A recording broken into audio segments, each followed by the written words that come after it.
উচ্চ মাধ্যমিকের ইতিহাস পরীক্ষায় অনেক ভালো রেজাল্ট করতে চাও? তাহলে আজকের এই নমুনা প্রশ্নপত্রটি তোমার জন্য। আজকের ইতিহাস বিষয়ের এই নমুনা প্রশ্নপত্রটিতে 3-এর দাগে তোমরা যে কয়েকটা 8 নম্বরের প্রশ্ন দেখতে পাবে। এই প্রশ্নপত্রটির বাইরে আর তোমার কোনো 8 নম্বরের বড় প্রশ্ন পড়ার প্রয়োজন নেই। তাই কাজেই বন্ধুরা, তোমরা যারা ইতিহাস সাবজেক্ট নিয়ে একটু হলেও দুশ্চিন্তায় আছো এবং ভাবছো একটি মাত্র প্রশ্নপত্রের 8 নম্বরের প্রশ্নগুলি পড়ে ভালো রেজাল্ট করবে, তারা অবশ্যই ভিডিওটি শেষ পর্যন্ত দেখো এবং চ্যানেলে নতুন হয়ে থাকলে অবশ্যই চ্যানেলটি সাবস্ক্রাইব করে পাশে থাকা বেল আইকনটি প্রেস করে রাখো। এবং তোমাদেরকে বারবার বলছি, আজকের ভিডিওটিতে 3-এর দাগে যে কয়েকটা 8 নম্বরের প্রশ্ন দেখতে পাবে। যদি রেডি করতে পারো, এর বাইরে প্রশ্ন যাওয়ার চান্স খুবই কম। আমি আশা রাখছি প্রত্যেকটি বড় প্রশ্ন তোমরা এই ভিডিওটি থেকেই কমন পেয়ে যাবে। তো চলো দেখে নেওয়া যাক গুরুত্বপূর্ণ প্রশ্নগুলি। দেখে নেব 1-এর দাগে কি বলা হয়েছে, দেখে নাও। বিকল্প উত্তরগুলির মধ্যে থেকে সঠিক উত্তর বেছে নিয়ে লেখো। অর্থাৎ 1-এর দাগে তোমাদের 24টি এমসিকিউ প্রশ্ন দেওয়া থাকবে। প্রত্যেকটি প্রশ্নের মান 1 করে, টোটাল 24 নম্বর। তো দেখে নেব 1.1-এর দাগে, রাষ্ট্ররঙ্গিনী গ্রন্থে মূলত কোন অঞ্চলের ইতিহাস জানা যায়? উত্তর হয়ে যাবে গোয়ের দাগের অপশনটি, অর্থাৎ কাশ্মীর রাজ্যের। 1.2, হাজারদুয়ারি জাদুঘর হলো একটি, উত্তর ঐতিহাসিক জাদুঘর। 1.3, চীনে ইউরোপের বাণিজ্যিক সম্পর্কের সূত্রপাত হয় যে বন্দরের মধ্য দিয়ে? উত্তর হয়ে যাবে ক্যান্টন বন্দরের মধ্য দিয়ে। 1.4, শিল্প বিপ্লব শব্দটি প্রথম ব্যবহার করেন লুই অগাস্তে ব্লাঙ্কি। 1.5, ফোর্ট উইলিয়াম কলেজ প্রতিষ্ঠাতা ছিলেন? উত্তর হয়ে যাবে লর্ড ওয়েলেসলি। টাইপিং মিসের কারণে এখানে একটু অপশনগুলো ভুল দেওয়া আছে, যেটা সঠিক অপশন সেটা কিন্তু দেওয়া নেই। তো হয়ে যেত ফোর্ট উইলিয়াম কলেজের প্রতিষ্ঠাতা লর্ড ওয়েলেসলি। এরপরে দেখে নেব 1.6, রুদ্রদান নীতি প্রচলিত ছিল? উত্তর চীনে। 1.7, মার্কেন্টাইলবাদ শব্দটি প্রথম ব্যবহার করেন অ্যাডাম স্মিথ। 1.8, সর্বপ্রথম কোন পত্রিকায় বাঙালি মধ্যবিত্তদের কথা বলা হয়? উত্তর হয়ে যাবে বঙ্গদূত। 1.9, শতদিবসের সংস্কার অনুষ্ঠিত হয় কোন চীনা সম্রাটের আমলে? উত্তর হয়ে যাবে কোয়াংশুর আমলে, অর্থাৎ খয়ের দাগের অপশনটি উত্তর। 1.10, 50-এর মনন্তর বিষয়ক কোন গ্রন্থটি সরকার নিষিদ্ধ করে? উত্তর হয়ে যাবে ক্ষুধার্ত বাংলা, 1943-এর নভেম্বরে মেদিনীপুর জেলার ভ্রমণ। 1.11, ভাইকম সত্যাগ্রহের সঙ্গে যুক্ত ছিলেন শ্রীনারায়ণ গুরু, অর্থাৎ গোয়ের দাগের অপশনটি উত্তর। 1.12, রাওলাট কমিশনের অপর নাম হল সিডিশন কমিশন, অর্থাৎ ঘয়ের দাগের অপশনটি উত্তর। 1.13, 50-এর মনন্তরের প্রেক্ষাপটে বিভূতিভূষণ বন্দ্যোপাধ্যায়ের লেখা উপন্যাস হল? উত্তর হয়ে যাবে অশনি সংকেত, অর্থাৎ গোয়ের দাগের অপশনটি উত্তর। 1.14, ভারত ছাড়ো আন্দোলনকালের অন্যতম শহীদ হলেন? উত্তর হয়ে যাবে মাতঙ্গিনী হাজরা।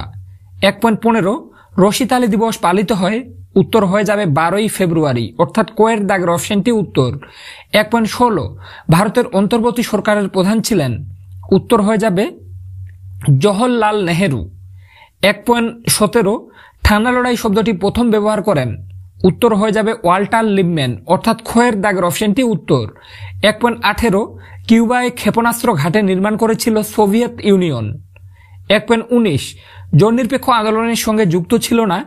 উত্তর হয়ে যাবে ফ্রান্স, অর্থাৎ ভারত, মিশর এবং যুগোস্লাভিয়া, এই 3টা দেশেই কিন্তু জননিরপেক্ষ আন্দোলনের সঙ্গে যুক্ত ছিল না ফ্রান্স। তো কোয়ের দাগের অপশনটি হয়ে যাবে উত্তর। 1.20, গামাল আব্দুল নাসের কোথাকার রাষ্ট্রপ্রধান ছিলেন?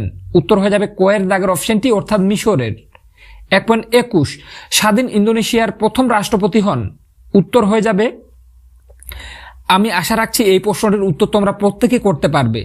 এই প্রশ্নটির সঠিক উত্তর কি হবে তোমরা পারলে অবশ্যই কমেন্ট সেকশনে কমেন্ট করে জানাতে ভুলবে না।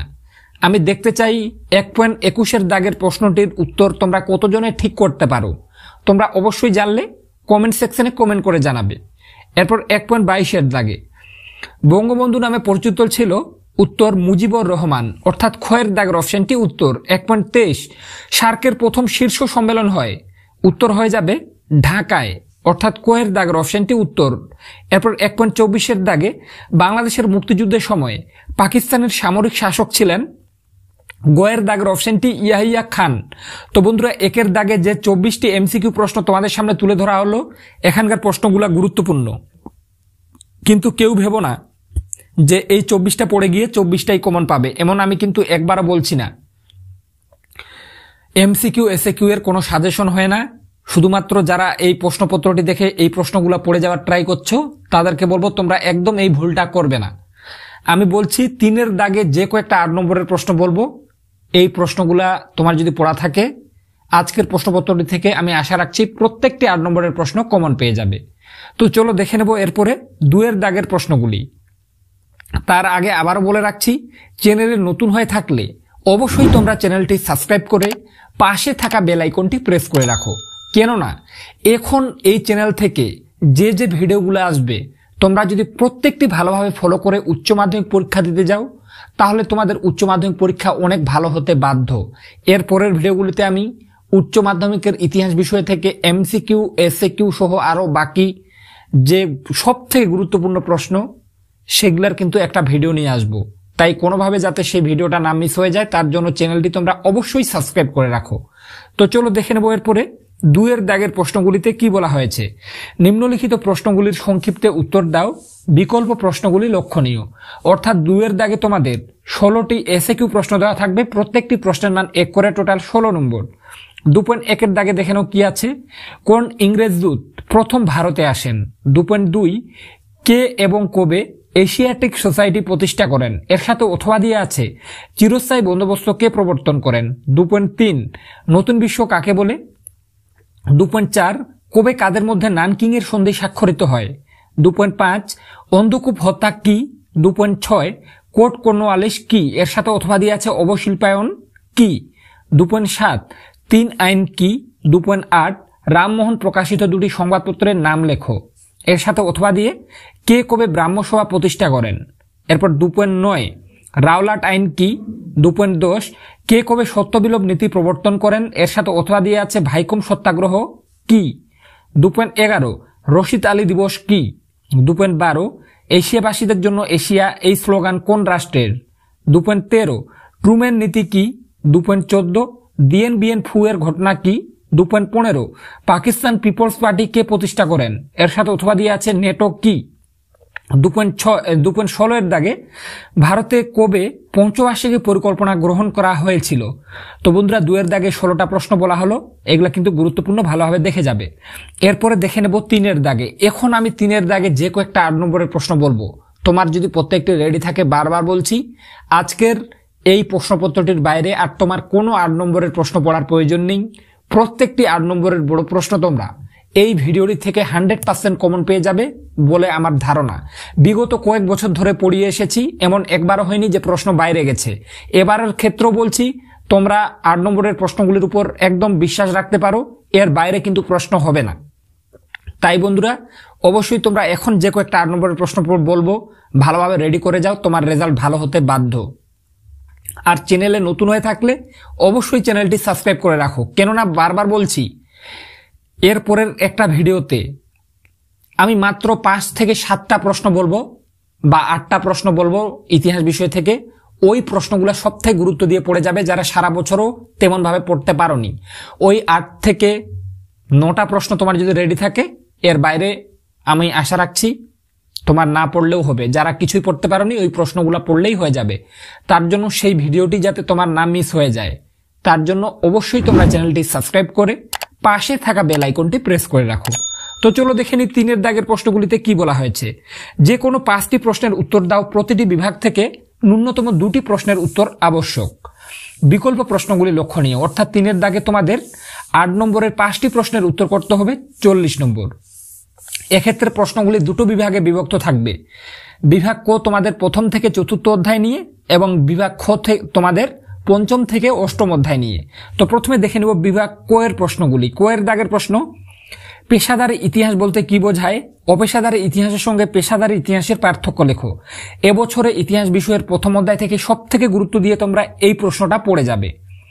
এই প্রশ্নটা আসার চান্স সব থেকে বেশি। এই প্রশ্নটা হয়ে যাওয়ার পর একটা আর আছে, আধুনিক ইতিহাস লিখন পদ্ধতি সম্পর্কে সংক্ষেপে আলোচনা করো, দুটি শিল্প জাদুঘরের নাম লেখো। আশা রাখছি এই দুটোর মধ্যে তোমরা এবছরে একটা কমন পেয়ে যাবে, তাই এই দুটো একটু ভালোভাবে পড়ে রাখবে। এরপরে ক্ষয়ের দাগে সাম্রাজ্যবাদ সম্পর্কে হবসন লেনিন তত্ত্ব আলোচনা করো। এই বছর এই প্রশ্নটি তোমরা 100% কমন পাবে, তোমাদের গিয়ে শুধু উত্তর লেখার বাকি। বিগত কয়েক বছর ধরে এই প্রশ্নটি আসার চান্স প্রবল থাকছে, কিন্তু এখনো আসেনি বিগত 2-3 বছর ধরে। সেজন্যই বলা হচ্ছে সবথেকে গুরুত্ব দিয়ে তোমরা দ্বিতীয় অধ্যায় থেকে এই প্রশ্নটা পড়ো। যারা ভাবছো দ্বিতীয় অধ্যায় থেকে একটাই পড়বে, তারা এই একটাই প্রশ্ন পড়ে যাও। আমি আশা রাখছি এবছর এই প্রশ্নটা তোমরা 100% কমন পাবে। সারা ইউটিউবে এমনভাবে তোমাদেরকে কেউ বলবে বলে আমার মনে হয় না বন্ধুরা। তাই তোমরা যারা একটু হলেও ভিডিওটি তোমাদের ভালো লাগছে, তারা অবশ্যই চ্যানেলটি কিন্তু সাবস্ক্রাইব করে পাশে থাকা বেল আইকনটি প্রেস করে রাখো। তাহলে তোমাদের জন্য নেক্সট ভিডিও আনতে আমি অনেকটা মোটিভেট ফিল করব। তাই বলা হচ্ছে চ্যানেলটি তোমরা অবশ্যই সাবস্ক্রাইব করে রাখবে। এরপরে দ্বিতীয় অধ্যায়ের একটি আরো প্রশ্ন দেখতে পাচ্ছ, সাম্রাজ্যবাদ বলতে কি বোঝো? সাম্রাজ্যবাদের উদ্ভবের কারণগুলি সংক্ষেপে বর্ণনা করো। দ্বিতীয় অধ্যায় থেকে এই দুটো প্রশ্ন পড়া থাকলে এর বাইরে প্রশ্ন পড়ার প্রয়োজন নেই। দুটোর মধ্যেই একটা তুমি 100% কমন পাবে দ্বিতীয় অধ্যায় থেকে। আর তোমরা যারা মনে করছো তোমরা সারা বছরও টিউশন পড়তে পারোনি এবং শেষ মুহূর্তে তোমার এই প্রত্যেকটি 8 নম্বরের বড় প্রশ্নের উত্তর প্রয়োজন, তাদের ক্ষেত্রে বলে রাখছি, তোমরা যারা সারা বছর তেমন পড়তে পারোনি আর শেষ মুহূর্তে একটা পিডিএফ ফাইলে এই প্রত্যেকটি 8 নম্বরের প্রশ্নের উত্তর পেয়ে যাবে এবং এর সাথেও পেয়ে যাবে প্রায় 300টি প্লাস শর্ট প্রশ্ন। তোমরা যদি পিডিএফ ফাইলটি কালেক্ট করো তাহলে তোমরা 300টা শর্ট প্রশ্ন পাবে এবং আজকের ভিডিওটিতে বলা প্রত্যেকটি 8 নম্বরের বড় প্রশ্নের উত্তর।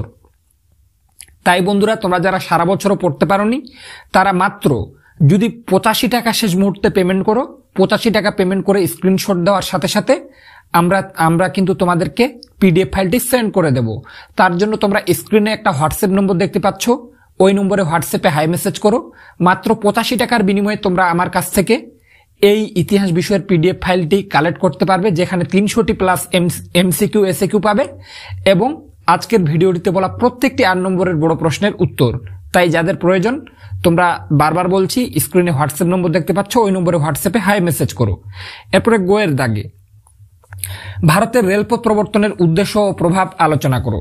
এই প্রশ্নটা তোমাদের তৃতীয় অধ্যায় থেকে এবছরে সবথেকে গুরুত্বপূর্ণ, এটা ভালোভাবে পড়বে। এই প্রশ্নটা হয়ে যাওয়ার পরে ঔপনিবেশিক ভারতে অবশিল্পায়নের কারণ ও ফলাফল ব্যাখ্যা করো, এটাও চরম গুরুত্বপূর্ণ প্রশ্ন। এরপরে আছে চিরস্থায়ী বন্দোবস্তের প্রধান শর্তগুলি লেখো, ভারতীয় অর্থনীতিতে এর প্রভাব লেখো। প্রথমে 3টি প্রশ্ন তোমার যদি পড়া থাকে আমার মনে হয় এবছরে একটা প্রশ্ন তুমি কিন্তু কমন পেয়ে যাবে, তাই প্রথমে 3টি প্রশ্ন সবথেকে গুরুত্ব দিয়ে পড়তে পারো। এরপরে অথবা দিয়ে আছে নানকিং ও তিয়ানশিনের সন্ধির মূল শর্তগুলি আলোচনা করো। তো গোয়ের দাগে প্রথমে 3টি প্রশ্ন সবথেকে গুরুত্বপূর্ণ, প্রথমে 3টি প্রশ্ন ভালোভাবে পড়ে রাখবে। আমি আশা রাখছি 3টার মধ্যে এবছরে একটা প্রশ্ন তুমি কিন্তু কমন পেয়ে যাবে। তৃতীয় অধ্যায় থেকে প্রতি বছর অপশনে 2টো করে দেওয়া থাকে প্রশ্ন, এজন্য একটু বেশি প্রশ্ন দিয়ে রেখেছি। তোমরা যারা সারা বছর পড়তে পারোনি তোমরা প্রথমের 3টি প্রশ্ন পড়ে রাখবে, আমি আশা রাখছি একটা কিন্তু 100% কমন পেয়ে যাবে। এরপরে ঘয়ের দাগে তোমাদের চতুর্থ অধ্যায়ের প্রশ্ন থাকবে। তো চতুর্থ অধ্যায় থেকে এবছরে সবথেকে গুরুত্ব দিয়ে পড়বে একজন সমাজ সংস্কারক হিসেবে রাজা রামমোহন রায়ের অবদান মূল্যায়ন করো। এই প্রশ্নটা সবথেকে বেশি গুরুত্বপূর্ণ, আসার চান্স প্রবল। এটা হয়ে যাওয়ার পরে চীনের চৌঠা মে আন্দোলনের কারণগুলি বিশ্লেষণ করো, এই আন্দোলনের প্রভাব আলোচনা করো। এই দুটি পড়ে রাখলে একটা কমন পাবে। আর যাদের এই প্রত্যেকটি প্রশ্নের উত্তর তোমাদেরকে বারবার বলছি, তোমরা স্ক্রিনে হোয়াটসঅ্যাপ নম্বর দেখতে পাচ্ছ, ওই নম্বরে হোয়াটসঅ্যাপে মেসেজ করো। মাত্র 85 টাকার বিনিময়ে তোমরা 300টা শর্ট প্রশ্ন পেয়ে যাবে এবং ভিডিওটিতে বলা প্রত্যেকটি 8 নম্বরের বড় প্রশ্নের উত্তর। এরপরে বিভাগ খ থেকে উয়ের দাগে তোমরা যে প্রশ্নটা পড়বে পঞ্চম অধ্যায়ের জালিয়ানওয়ালাবাগের হত্যাকাণ্ডের প্রেক্ষাপট কি ছিল, এই ঘটনার গুরুত্ব আলোচনা করো। এটা হয়ে যাওয়ার পরে রাওলাট আইনের উদ্দেশ্য কি ছিল, গান্ধীজি কেন এর বিরোধিতা করেছিলেন। প্রথমে 2টো প্রশ্ন পড়ে থাকলে পঞ্চম অধ্যায় থেকে একটা 100% কমন পাবে বলে আমার মনে হয়। আর যারা একটা এক্সট্রা পড়তে পারবে তারা পড়ে রাখবে মন্টেগু চেমস্ফোর্ড আইনের সমালোচনামূলক বিশ্লেষণ করো। এরপরে চোয়ের দাগে তোমাদের ষষ্ঠ অধ্যায়ের প্রশ্ন 1942 খ্রিস্টাব্দের ভারত ছাড়ো আন্দোলন সম্পর্কে এক নিবন্ধ লেখো। এটা সবথেকে গুরুত্বপূর্ণ। এটা হয়ে যাওয়ার পরে ভারতের স্বাধীনতা সংগ্রামে সুভাষচন্দ্র বসুর অবদান পর্যালোচনা করো। এই দুটো প্রশ্ন যদি ষষ্ঠ অধ্যায় থেকে পড়া থাকে একটা 100% কমন পাবেই পাবে। সারা ইউটিউবে এমন ভাবে কেউ বলবে বলে মনে হয় না বন্ধুরা। তাই তোমাদের যাদের ভিডিওটা ভালো লাগছে তারা অবশ্যই চ্যানেলটি সাবস্ক্রাইব করে রাখো এবং পিডিএফ ফাইলটি প্রয়োজন হলে তোমরা স্ক্রিনে হোয়াটসঅ্যাপ নম্বর দেখতে পাচ্ছ, ওই নম্বরে হোয়াটসঅ্যাপে হাই মেসেজ করো। 85 টাকার বিনিময়ে তোমরা কিন্তু আমার কাছ থেকে এই পিডিএফ ফাইলটি কালেক্ট করে নিতে পারো, যেখানে প্রত্যেকটা প্রশ্নের উত্তর পেয়ে যাবে। এরপরে 6 দাগে তোমাদের সপ্তম অধ্যায়ের প্রশ্ন থাকবে। তো সপ্তম অধ্যায় থেকে এবছরের সবথেকে গুরুত্বপূর্ণ সুয়েজ সংকটের সংক্ষিপ্ত পরিচয় দাও। এই প্রশ্নটা সপ্তম অধ্যায় থেকে একটাই পড়ে গেলে একটাই কমন।